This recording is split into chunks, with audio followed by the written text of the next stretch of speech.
Assalamu alaikum and very warm welcome to everyone joining us today. My name is Ahmed Raza and it is a privilege to host today's conversation as part of the Doyens of Peace South Asia series, which is an initiative that celebrates individuals whose lives and work have helped build understanding, dialogue and peace across the region. And today I have the honor of speaking with Dr. Pervez Hoodbhoy, who is a distinguished physicist, educator, author and one of South Asia's most respected public intellectuals. Beyond his remarkable contributions to science and education, Dr. Hoodbhoy has consistently advocated for rational thinking, academic collaboration and dialogue across borders. Dr. Thank you so much for joining us today. Truly an honor to have you with us. Thank you. Okay, so I'll start off with asking about your travel across South Asia.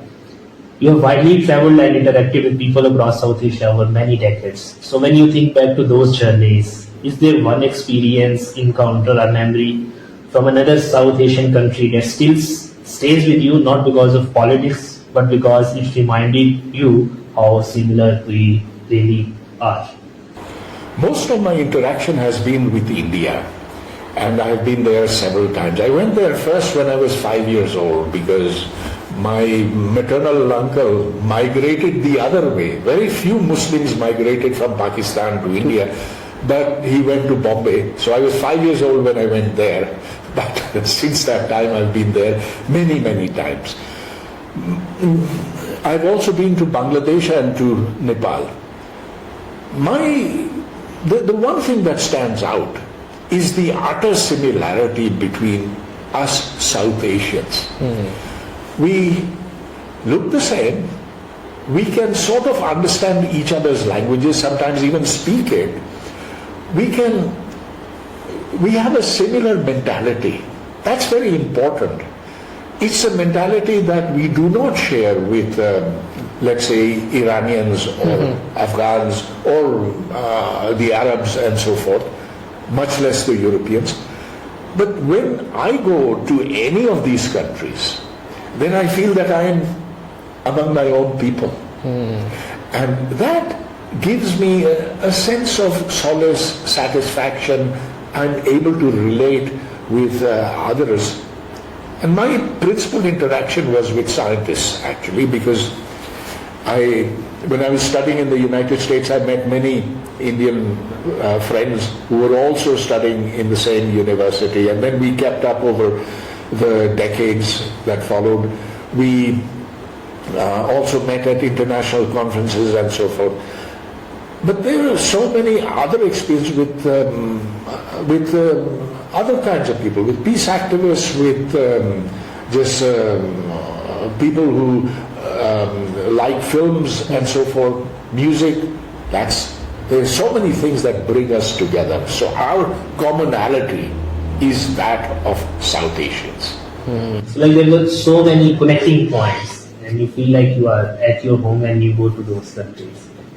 As you cross the border from Wagah, you don't feel that you have come to another country. You feel that this is, the same taxi drivers are there on that side who are bidding for taking you across to wherever you want to go. And there is, the structures look the same. It's, of course, because all this area used to be a British colony, and so that, for better or for worse, is part of our history. Absolutely. So when we have a common history, when people who have lived on this land for hundreds of years, 1,000 years or more in fact, then there's bound to be commonality. Absolutely wonderful. Doctor, let's talk about friendship beyond borders, as you also gave me some examples of your friendships with Indians in the United States where you are studying. So many of the strongest bridges between nations, I think, are not built by governments but by friendships, of course. So looking back, are there any individuals from neighboring countries whose friendship or collaboration has shaped your own thinking? And what do such relationships teach us about the possibility of peace in South Asia? Because I think peace is built on so much commonalities. It's easier to build peace when there are so much commonality. So yeah. So don't ask me for names, because I can tell you 50 names right now of people who I met at least a few times, but then have kept up with. And those relations become so deep that they stay over the decades. And I still, of course, meet them over Zoom, sometimes over telephone. Unfortunately, I'm not able to go to India because there's no chance of my being able to get a visa. But I did go recently to Nepal and to Bangladesh. Bangladesh is the first time that I went, and it was made possible. During your entire life? During my entire life. You first time went there? Absolutely the first time, because for a Pakistani to get a Bangladeshi visa was impossible until the elections. Sheikh Hasina. After Sheikh Hasina, it is then that I went there. And it was an amazing experience, and I was also very happy that this was to celebrate a physicist who was actually a Hindu, who taught at Dhaka University, Satyendra Bose. Bose is, bosons in physics. This was to celebrate him. And I was asked to give a speech at the conference. And I said, I'm so delighted to be here to celebrate Satyendra Bose, because we can't do that in Pakistan. We are too narrow. We are too prejudiced. But you in Bangladesh can do it. And I was happy. And actually, Muhammad Yunus was there. President Muhammad Yunus was there, and he was listening. Oh my God. Such a beautiful memory that you made there. So throughout your career, you also have engaged in education, public discourse and dialogue that has reached audiences across the region. So when you reflect on your own journey, is there one initiative or contribution that you believe has had the greatest impact in bringing South Asians together? Not necessarily in a political sense, but as intellectually or socially. My own contribution in this regard has been very small, but some 20-25 years ago I organized the Security, Technology and Arms Control Workshop, in which we sent Pakistani students from mostly Islamabad and Lahore to India, and Indians the next year would come visit us, and we took them up to Murray and we had a workshop over there. So those students who went from my university, Quaid-e-Azam University in Islamabad, they managed to keep up with each other for decades after that. If Pakistanis and Indians meet, then they form bonds. And this happens, the hospitality, everybody knows the hospitality that Pakistanis receive in India and Indians receive in Pakistan. Recently we had an Indian visitor. I don't know how she managed to get a visa, but when she came, she was so surprised that people recognized her as Indian, and she had a bindiya also. And one restaurant refused to take money from her, said that you're our guest. And she was so touched by that. The people are really kind-hearted when they connect with each other, because many times we also listen, why is it so, people in other countries like Pakistani and Indians, they connect very easily, Yes, absolutely. Because of the commonality. So I think let's talk about what we can look ahead in the South Asia region. So if we imagine ourselves 25 years into the future, what kind of South Asia would you hope today's young people inherit? And perhaps more importantly, what responsibility do you believe young people themselves carry in making that vision possible? Because this region, South Asia, is quarter to humanity's population. And many people living here are the young people. So, how the situation can be fixed, or what role can young people play? Young people have already played a big role in resetting parts of their political system in Nepal in Sri Lanka, and now in India with the Cockroach Janta Party. Yeah, Cockroach Janta Party. And so I think there is already a great deal of consciousness among young people that they are the people who are going to inherit this subcontinent. Those who have made war, those who have spoiled relations with each other's countries, they will be dead.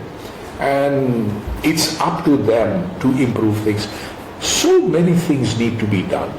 Do you think peace is still possible in South Asia? And adding on to that, in many of your discussions, you strongly advocate about denuclearizing the South Asia. So is it one way to like bring peace in the South Asia region? Is it the only way?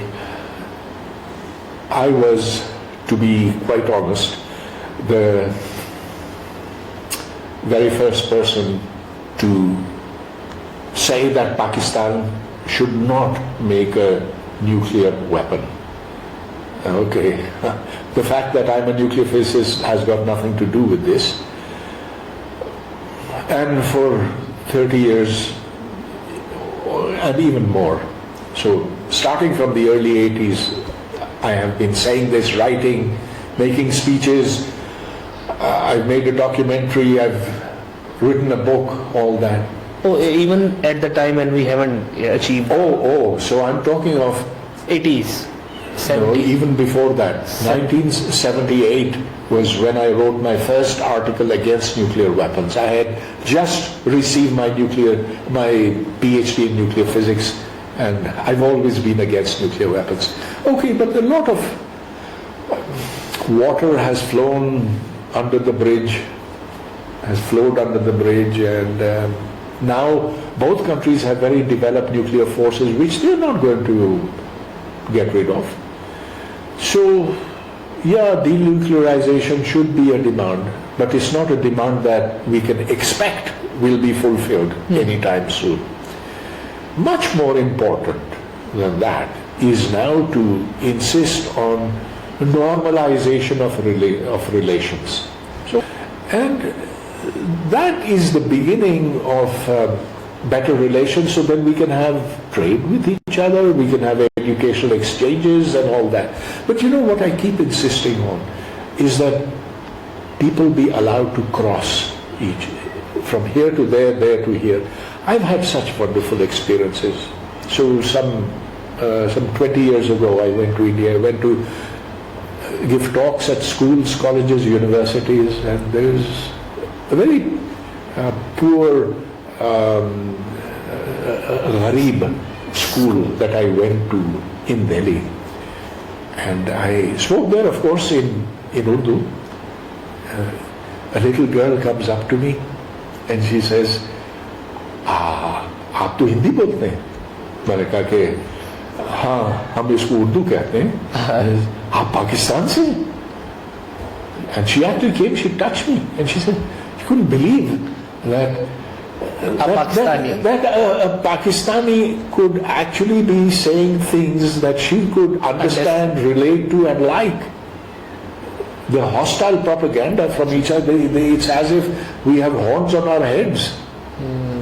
So you see, once we meet, then we become friends. And this is what both governments don't want presently. This is what we have to convince them of.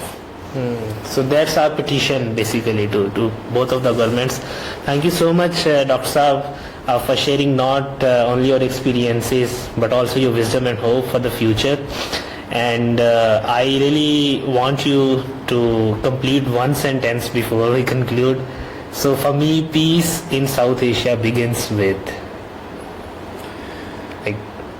Begins with accepting each other for what they are now, and then we move beyond that. Peace comes from recognizing that we are neighbors forever, permanent. We cannot geographically relocate ourselves, not India, not Pakistan, not Bangladesh, not Sri Lanka.